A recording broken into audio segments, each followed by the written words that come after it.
তো আজকে আমরা একটা ক্যামেরাম্যান ভাড়া করছি পঞ্চগড় ইকো পার্কে। যে ক্যামেরাম্যান, যদি আপনারা আসেন প্রোটেক্ট প্লেয়ার, তবে যদি আসেন এর সাথে যোগাযোগ করবেন।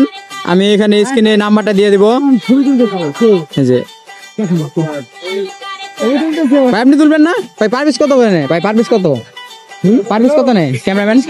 50 টাকা। ছবি পছন্দ না হয় টাকা ফেরত। ছবি পছন্দ না হলে টাকা ফেরত। এই যে এই ভাইটা এখন তুললো।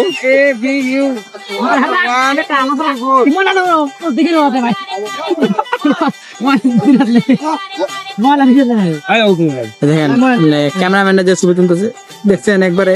ইস ইস, ও বাবা বাবা, মাথা উপরে তুলেন, মাথা উপরে তুলেন।